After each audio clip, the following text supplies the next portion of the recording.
On va donc démarrer les hostilités avec la première table ronde. Vous pouvez vous asseoir. On va donc, et cette table ronde donc, s'intitule L'indépendance professionnelle dans les métiers de la pharmacie. Et pour cela, j'invite à nous rejoindre Laure Brennas, Jérôme Parisi-Barbier et Bruno Malem.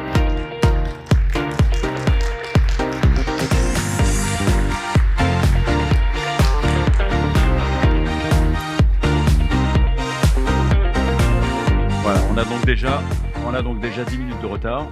Tant pis, on terminera vers 21h. Karine, est-ce que l'ordre est vraiment mobilisé pour assurer l'indépendance de la profession ? Oui, clairement. C'est vraiment d'abord une mission ordinale, hein, puisqu'elle consiste à assurer la défense et l'honneur de l'indépendance donc, de la profession. C'est un enjeu central car il garantit pour les patients justement l'indépendance du professionnel de santé. Laure Brennas, bonjour. Bonjour. Alors vous êtes présidente de la section C, qui représente les pharmaciens de la distribution. Les pharmaciens de la distribution, ceux de l'hôpital, de l'industrie, n'ont pas par définition une pratique libérale, ce qui peut compliquer leur tâche ou pas ?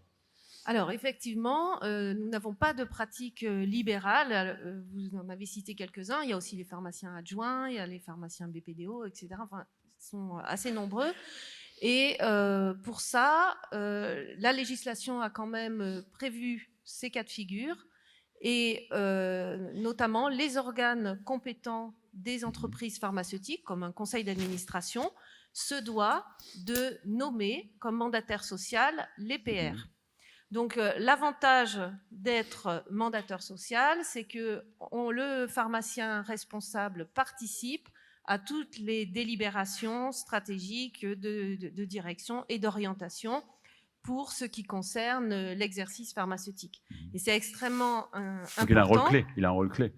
Voilà. Et, par contre, parfois, effectivement, ils peuvent se trouver dans des situations un peu délicates pour eux, avec la pression de leur hiérarchie qui veut absolument sortir un produit, ou c'est pas forcément une position toujours évidente. Donc, il est extrêmement important de maintenir cette indépendance et de se souvenir en permanence que le pharmacien responsable a 3 types de responsabilités. Une responsabilité civile, une responsabilité pénale pour tous les actes pharmaceutiques réalisés dans l'entreprise, dans l'établissement pharmaceutique où il exerce, et une responsabilité ordinale, disciplinaire, donc il peut être poursuivi si d'aventure il ne respectait pas toutes les obligations de santé publique qui incombent à sa fonction. Donc assez compliqué, donc une pression un peu plus importante finalement. Alors une pression qui est effectivement assez importante. Alors il y a un certain nombre d'outils qui permettent d'aider le pharmacien responsable. Déjà, il y a eu une modification très intéressante dans la loi il y a quelque temps, qui est assez récente, c'est l'augmentation de l'expérience professionnelle du PR. Et par exemple, pour l'industrie pharmaceutique, il faut désormais avoir minimum 6 mois d'expérience dans un établissement de section B ou C, c'est-à-dire un établissement industriel ou de la distribution en gros. Donc ça, c'est extrêmement important parce qu'on se rend compte quand même des responsabilités, des tâches qu'il y a à réaliser. Un autre outil, et on le connaît tous puisqu'on y est tous soumis, c'est le DPC. Et la nouvelle certification qui est arrivée, mais on ne sait pas encore comment elle va être appliquée, mais ça, c'est un autre sujet, un peu vaste. Mais en tout cas, la loi est passée et on est censé la suivre depuis maintenant presque 1 an et demi. Et puis également d'autres outils que l'on met à disposition sur le site internet de l'Ordre, de la documentation. Par exemple, pour notre section C des distributeurs en gros, il y a les essentiels de la section C qui permet tout ça. Donc, je conclurai peut-être mon propos en précisant qu'il est extrêmement important, si un pharmacien responsable n'est pas d'accord sur certaines décisions avec l'organe de direction de son entreprise et que ces décisions peuvent avoir un impact sur la santé publique, il y a un alinéa dans le texte de loi qui prévoit que le PR se doit de prévenir la direction générale de l'ANSM. Donc ça, c'est quelque chose qu'il ne faut pas oublier, puisque derrière, il peut y avoir des conséquences et c'est extrêmement important pour le maintien de l'indépendance. Donc vous dites que c'est un peu plus difficile d'être indépendant quand il y a une hiérarchie. Il y a une hiérarchie. Donc quand vous avez une hiérarchie, forcément, ça peut peser. Donc c'est pour ça que la législation a prévu ce cas-là et le pharmacien responsable doit être mandataire social. Alors, Jérôme Parisi-Barbier, donc vous êtes président de la section D, qui représente les pharmaciens d'adjoints d'officine et les autres exercices. Vous êtes combien dans 29 000. 29 000, d'accord. Les adjoints d'officine. Plus tous ceux qui ne sont pas encore inscrits, mais ça n'aurait plus tardé. Ouais. Donc, les adjoints sont aussi salariés. Oui, bien sûr. Mais ce que je voudrais, si vous permettez, tout de suite, en relais avec Laure, c'est que je m'adresse aux pharmaciens dits dispensateurs d'oxygène qui encadrent cette dispensation auprès des malades. On l'a bien vu, leur rôle indispensable pendant la Covid. Aujourd'hui, ils ont ce problème majeur de hiérarchie qui installerait, avec des techniciens, un certain nombre de dispositifs d'oxygène qui ne correspondent pas aux bonnes pratiques de dispensation. Eux, ils en sont garants. Eux, ils apportent leur diplôme, ils apportent leurs compétences. Et la plupart du temps, ils ne sont pas écoutés. Donc ça peut être anecdotique dans certains métiers, nous le reverrons, mais pour eux, c'est souvent le cas. C'est trop souvent le cas. Donc je voudrais aujourd'hui vraiment le redire, ça ne peut pas effectivement continuer comme ça. Ces bonnes pratiques ont été modifiées en 2015, mises en application en 2016. On en est toujours au même point et un certain nombre de structures commerciales l'interprètent, contrairement d'ailleurs aux avis des ARS qui, à nos côtés, essayent de pallier un petit peu à ces déficiences. Mais aujourd'hui, c'est quand même un métier très difficile pour eux. Et comment garantir cette indépendance vis-à-vis de... Il faut tout simplement... Non, là, ce n'est pas des titulaires. Là, aujourd'hui, c'est des structures commerciales. Je ne parle pas des adjoints. Je parle des pharmaciens BPDO qui sont embauchés comme salariés dans des structures commerciales qui dispensent de l'oxygène. Mais c'est eux qui sont au démarrage de ce dispositif-là. Donc il faut les écouter, il faut les laisser appliquer les bonnes pratiques comme elles sont prévues par les textes. Donc un adjoint, dites-moi, vous aviez d'autres choses à dire? Oui, donc oui, j'ai beaucoup de choses à dire, mais il y a plein de choses à dire, on a toute la journée. Surtout pas me laisser ce que je voudrais surtout vous dire aussi, en ce qui concerne la section D, il y en a quelques-uns dans la salle qui étaient déjà avec moi, ils sont aussi aujourd'hui élus Conseil national, j'en suis ravi. Dès 2009 et surtout en 2015, nos états généraux des adjoints, certains s'en souviennent.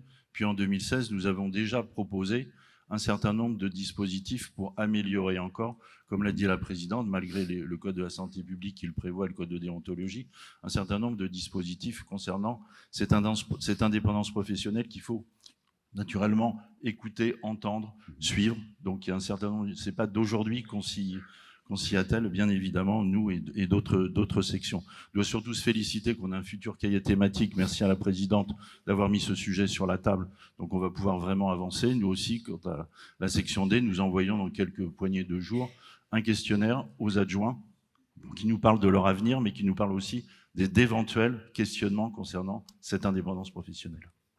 Bruno Malène, donc vous êtes président de la section A, donc, qui représente les titulaires d'officine. Et vous officiez à la pharmacie du Bois de Gaumont. C'est bien ça? Oui. Alors, est-ce qu'on assiste à une financiarisation larvée de la profession? Oui, bonjour. Alors, en effet, la détention du capital des officines ne peut être faite que par des professionnels exerçants ou investisseurs, pharmaciens, mais on observe en effet une financiarisation qu'on pourrait qualifier de financiarisation larvée, avec une installation de montages juridico-financiers qui deviennent de plus en plus opaques et qui nous interrogent sur la détention du capital et sur l'indépendance professionnelle, puisque ces investisseurs, bien sûr, par ces montages que j'ai qualifiés d'opaques, auraient une incidence sur la pratique du professionnel exerçant en ayant vraiment des des attaques sur l'indépendance professionnelle. Donc là, aujourd'hui, on est vigilant, peut-être inquiet en tout cas, avec des évolutions souhaitées pour garantir cette indépendance professionnelle. Donc je pense que c'était ce matin en tout cas très important d'étudier l'indépendance professionnelle sous tous ses angles, en effet. Pour l'instant, seul un pharmacien peut acheter une pharmacie. Aujourd'hui, seul un pharmacien peut en effet acheter une pharmacie. On peut être investisseur et détenir des parts dans 4 officines différentes, en plus de celle dans laquelle on exerce. Mais on constate que par des subterfuges, on a des montages qui nous interrogent et sur lesquels on travaille justement de façon à mettre, je dirais, des garanties, parce que l'indépendance professionnelle, finalement, c'est garantir une bonne exécution des soins à destination des patients et en matière de santé publique. Karine, c'est une des missions de l'ordre ? Oui. Garantir cette... Oui, en effet, les pouvoirs publics ont missionné les ordres pour garantir cette indépendance. Comme on l'a tous dit, en fait, elle est garante de la qualité des soins apportés aux patients, et elle garantit que le professionnel de santé, à tout moment, va agir non pas pour des intérêts financiers d'actions, de remboursement, d'actionnaires, mais vraiment dans l'intérêt du patient. Et on voit bien, je vais parler un peu de la biologie médicale, on voit bien que même une ouverture minoritaire du capital à des actionnaires extérieurs peut fragiliser justement l'indépendance du professionnel de santé. C'est pour ça que je pense qu'aujourd'hui, il faut bien comprendre qu'il faut attirer les adjoints vers ces prises de participation. L'officine, c'est aussi un modèle un peu familial. Ça peut paraître un petit peu vieillot, mais on est titulaire, on est adjoint, on travaille ensemble, on s'apprécie, et à un moment, il faut donc tout faire pour que ces adjoints progressivement prennent des parts dans ces officines. Jusqu'à quel niveau ? Alors justement, ça c'est quelque chose qu'on doit débattre, qu'on doit travailler ensemble, mais en tout cas, j'allais dire que tous les signes sont au vert. Pourquoi ? Parce que d'abord, c'est un besoin exprimé par les adjoints, qui sont en grande majorité des adjoints, plus de 80%. Il y a un statut à trouver. La caisse de vieillesse des pharmaciens, la CAVP, le prône aussi. Je crois que les syndicats ici présents, que je salue, sont tout à fait d'accord pour qu'on y réfléchisse. C'est vrai qu'il faudra déboucher sur un statut peut-être mixte, voire un peu différent. Le but, c'est qu'une grande proportion d'entre eux deviennent des titulaires ou des co-titulaires. Il n'y a pas de problème là-dessus, mais en tout cas, ce qu'il faut, c'est y aller et laisser la pharmacie française aux pharmaciens. Vous êtes d'accord ? Oui, ils sont d'accord, ils applaudissent. Voilà. D'accord. Pourtant, c'est vrai qu'il y a une différence et une particularité générationnelle au niveau de la mobilité. Et les jeunes veulent bouger souvent. Un jeune qui arrive dans une entreprise, peut-être dans une pharmacie, n'a pas envie d'y rester toute sa vie. C'est aussi une manière de les garder. Même s'il fait autre chose, il y a plein d'autres activités aujourd'hui à côté et en relation avec l'officine. Mais il faut les garder. Si on leur propose rien, si on leur donne pas envie de devenir chef d'entreprise, de participer à un certain niveau, alors ça ne fonctionnera peut-être pas. Bruno Malène ?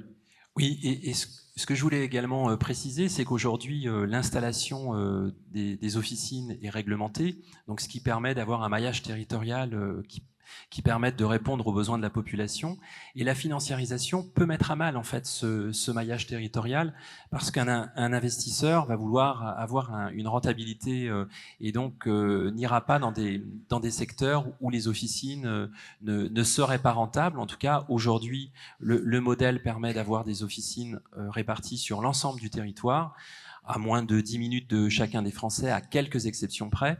Donc l'indépendance professionnelle, c'est aussi garantir justement cette proximité. Et la proximité, on l'a vu, que c'était ce dont on avait besoin en matière de soins dispensés aux patients, parce que la pharmacie d'officine, aujourd'hui, c'est pas simplement dispenser des médicaments, c'est un point d'accès qui va s'engager dans la prévention, dans le dépistage, la vaccination. Donc aujourd'hui, c'est tout un ensemble de fonctions, en tout cas, qui répondent aux besoins de la population et qu'il faut garantir, notamment grâce à l'indépendance professionnelle.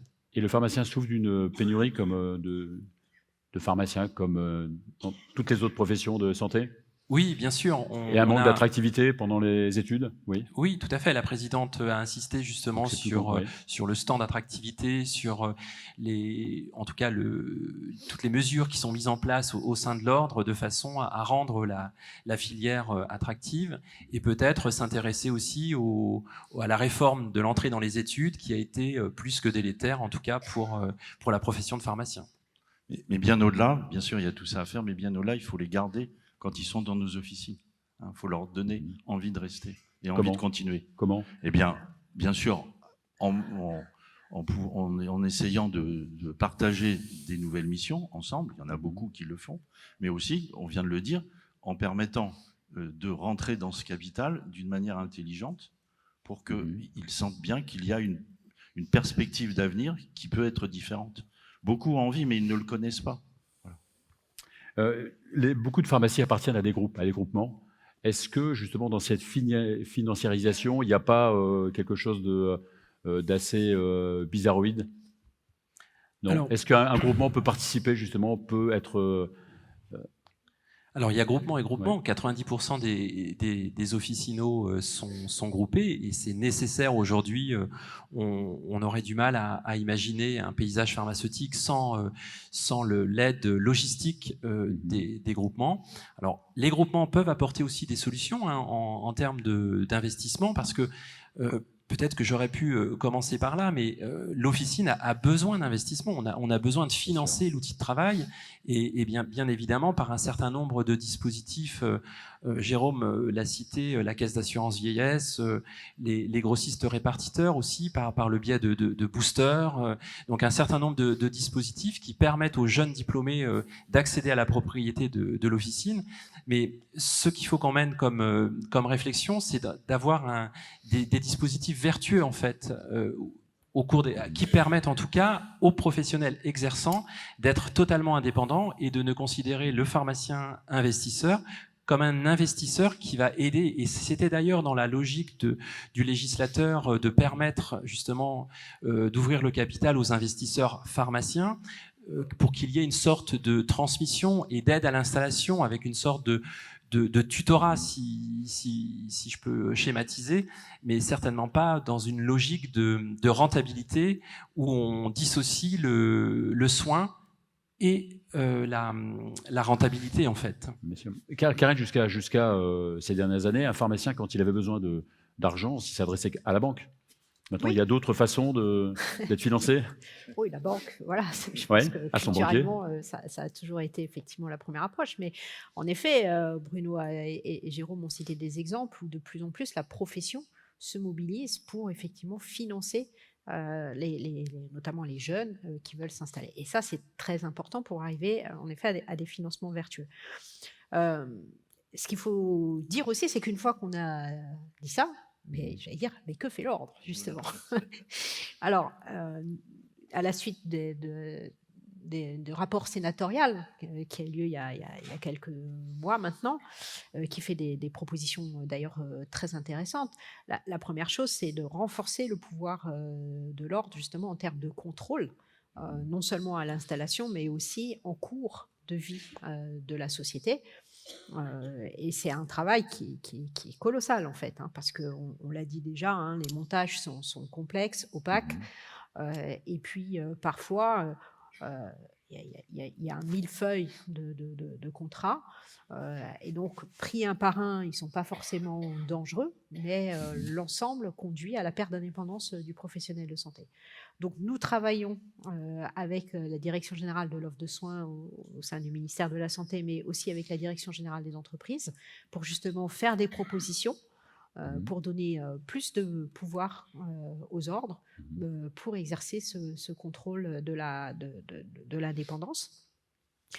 Il faut aussi dire que la pharmacie n'est pas le seul secteur de la santé concernés par ce phénomène. Alors voilà, les chirurgiens dentistes, les vétérinaires, on a des exemples préoccupants. Et d'ailleurs, la Caisse nationale d'assurance maladie s'en préoccupe. Donc je pense que les pouvoirs publics, d'une manière générale, se préoccupent de ce phénomène de financiarisation. Donc là, on a vraiment c'est le moment de se pencher sérieusement, de prendre des mesures très concrètes pour lutter contre l'indépendance de la pharmacie. Il en va de la viabilité de notre système d'assurance sociale.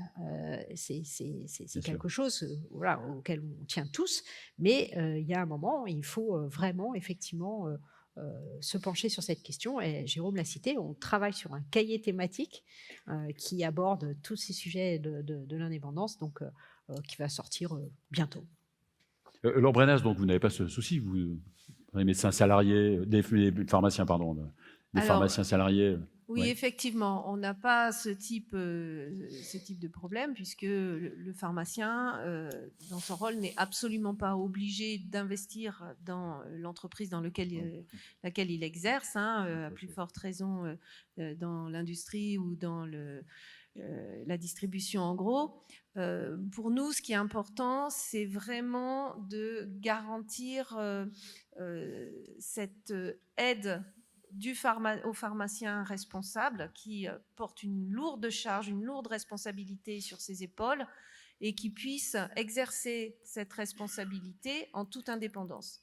Donc, effectivement, comme je disais tout à l'heure, les textes de loi ont mis en place un certain nombre de mesures qui, et ça depuis de nombreuses années, qui aident à ça, mais je pense qu'il faut rappeler régulièrement aux pharmaciens que c'est extrêmement important de bien respecter toutes ces règles. Et on se retrouve encore malheureusement avec certains disciplinaires qui peuvent aller jusqu'à une interdiction totale d'exercer, que l'on a été amené à prononcer il y a 1 an à peu près, pour un pharmacien que je qualifierais de complètement démissionnaire, qui laissait faire n'importe quoi. Donc voilà, c'est important de souligner ça. Très bien, donc je vois qu'on a reçu pas mal de questions. La première, c'est quel conseil donneriez-vous à un pharmacien ou à une équipe officinale qui estime que son indépendance est mise à mal? Alors, déjà, rencontrer les conseillers ordinaux qui sont là justement sur le terrain, et j'en profite pour les remercier pour conseiller, c'est dans le titre, et orienter quand il y a un doute. Donc, première chose, rencontrer le conseil de l'ordre. Je ne sais pas si Bruno ou Jérôme, vous voulez compléter, mais dès qu'il y a un doute, il faut vraiment ne pas laisser ce doute s'installer, ne pas laisser s'enferrer dans une situation professionnelle où le pharmacien perd complètement son outil de travail. Jérôme? Oui, on reçoit beaucoup de signalements, donc on est à même de juger si c'est juste un petit moment d'égarement, d'énervement, ou si c'est quelque chose de fondé. Et à ce moment-là, le dit la présidente, c'est des signalements dont on donne des suites, voire même, le conseil peut aboutir jusqu'à une plainte si bien sûr il y a eu des manquements graves. Alors j'ai une deuxième question. La notion de PR n'est pas vraiment reprise dans la réglementation anglo-saxonne dans laquelle évoluent les majors du marché. Cette particularité française a-t-elle vocation à perdurer? Alors, je vais laisser Laure compléter, mais justement, cet après-midi, on aura l'occasion de parler de l'Europe et du paquet pharmaceutique, textes directifs qui sont en cours de préparation. Et fort heureusement, dans ces révisions, le statut du pharmacien responsable est préservé. Même si, en effet, en anglo-saxon, on parle du qualified person, mais voilà, le statut du pharmacien responsable reste préservé. Voilà, tout à fait. Donc, qualified person, personne qualifiée au niveau européen. On a quand même encore beaucoup de pays d'Europe qui, comme nous, mettent à la tête de nos établissements pharmaceutiques des pharmaciens. Je pense que c'est quelque chose qui est extrêmement important. Donc, nous nous sommes battus, nous nous battons pour conserver le rôle de pharmacien responsable et de l'ensemble des pharmaciens, parce qu'il y a des pharmaciens délégués, les pharmaciens adjoints, tous ces pharmaciens qui exercent dans nos métiers, et garantir ainsi la qualité du service pharmaceutique, qualité des activités pharmaceutiques que nous sommes amenés à gérer au quotidien. Donc oui, c'est bien parti, puisque les premières moutures, on va dire, de cette directive qui commence à apparaître maintiennent le pharmacien responsable, enfin la personne qualifiée, et possibilité de garder le pharmacien responsable en France. Et a priori, je pense que c'est quelque chose qui devrait se... Alors, une troisième question à laquelle on a peut-être déjà répondu. Pourriez-vous nous expliquer la différence entre un groupement traditionnel et ce phénomène de financiarisation larvée? Que peut faire l'ordre dans ce cas? Alors c'est toute la difficulté aujourd'hui. L'ordre, ce qu'elle peut faire, elle peut respecter le code de la santé publique. Et c'est la raison pour laquelle on a besoin aujourd'hui d'évolutions réglementaires et législatives de façon à ce que l'on nous transmette tous les documents en fait qui relient en fait le pharmacien exploitant avec ses associés, et qu'il n'y ait pas de documents secrets qui ne nous seraient pas transmis, donc que tous les documents soient opposables. Mais là, pour ce faire, on a besoin aujourd'hui, et c'est la raison pour laquelle en section A, on travaille en collaboration, bien évidemment, avec les autres sections, et notamment avec les biologistes qui ont l'expertise justement dans la financiarisation, de façon à avoir un document qui va garantir l'indépendance professionnelle et notamment l'indépendance financière, parce qu'aujourd'hui, on a un certain nombre de faisceaux d'indices qui nous permettent de penser lors d'une inscription que l'indépendance est certainement mise à mal, mais on n'a pas toujours les moyens, en tout cas, de refuser l'inscription, puisque le Code de la santé publique ne prévoit pas d'aller plus loin en fait. Et donc ce que l'on essaie justement de mettre en œuvre, ce sont des moyens qui nous permettent d'aller plus loin de façon à garantir cette indépendance et de disposer de l'ensemble des documents qui vont être signés entre les différentes parties. Karine, la dernière question. Donc, quelles actions vraiment concrètes pour lutter de la part du Conseil de l'ordre pour lutter contre cette financiarisation? Alors, il y a plusieurs choses qu'on a déjà évoquées, résumé, mais oui. d'abord, l'état des lieux, c'est important. La section G, les biologistes ont déjà fait une enquête sur l'indépendance. La section D va le faire aussi. L'état des lieux, il est maintenant bien connu, grâce notamment au travail des sénateurs. Maintenant, il faut se mettre autour de la table et concrètement avancer sur des propositions réglementaires et législatives.